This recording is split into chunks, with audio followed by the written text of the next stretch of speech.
नमो नारायण। आप सभी का हृदय से स्वागत है। हमारे शास्त्रों में कहा गया है कि जाने अनजाने में हुए पाप मनुष्य के मन पर बोझ बन जाते हैं, लेकिन चैत्र मास के कृष्ण पक्ष की यह पावन पाप मोचनी एकादशी एक ऐसा वरदान है जो हमें उन सभी मानसिक और आध्यात्मिक बंधनों से मुक्ति दिलाती है। जैसा कि इसके नाम से ही स्पष्ट है, पाप को मोचन यानी नष्ट करने वाली एकादशी।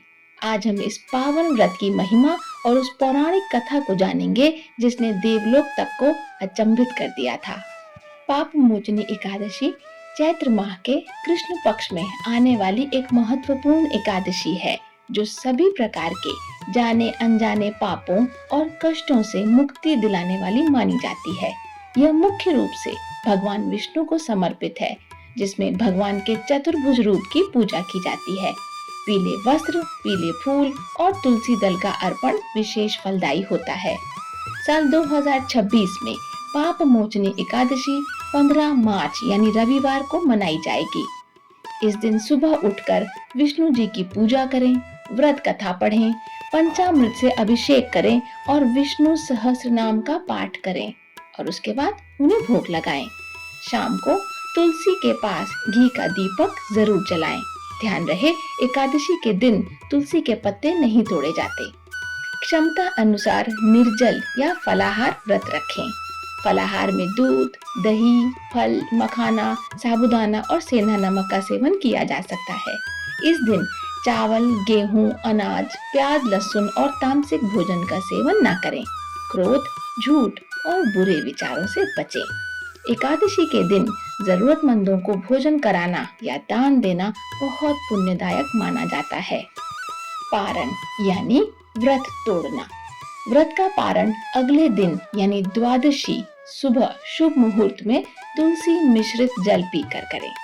आइए अब सुनते हैं इस एकादशी की व्रत कथा। धर्मराज युधिष्ठिर बोले, हे जनार्दन, चैत्र मास की कृष्ण पक्ष की एकादशी का क्या नाम है तथा उसकी विधि क्या है? कृपा करके आप मुझे बताइए। श्री भगवान बोले, हे राजन, चैत्र मास के कृष्ण पक्ष की एकादशी का नाम पाप मोचनी एकादशी है। इसके व्रत के प्रभाव से मनुष्य के सभी पापों का नाश होता है। यह सब व्रतों से उत्तम व्रत है। इस पाप मोचनी एकादशी के महात्म्य के श्रवण व पाठ से समस्त पाप नाश को प्राप्त हो जाते हैं।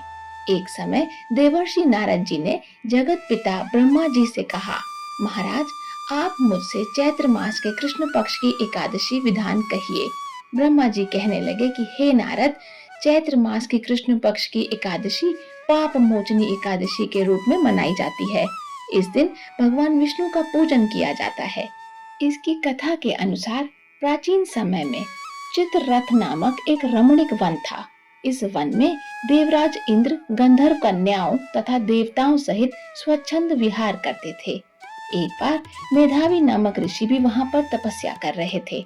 वे ऋषि शिव उपासक तथा अप्सराएं शिव द्रोहिणी अनंगदासी अनुचरी थी। एक बार कामदेव ने मुनि का तप भंग करने के लिए उनके पास मंजू घोषा नामक अप्सरा को भेजा। युवावस्था वाले मुनि अप्सरा का हाव भाव, नृत्य, गीत तथा कटाक्षों पर काम मोहित हो गए। रीत क्रीड़ा करते हुए 57 वर्ष बीत गए। एक दिन मंजू घोषा ने देवलोक जाने की आज्ञा मांगी। उसके द्वारा आज्ञा मांगने पर मुनि को भान आया कि उन्हें आत्मज्ञान हुआ कि मुझे रसातल में पहुंचाने का एकमात्र कारण अप्सरा मंजू घोषा ही है।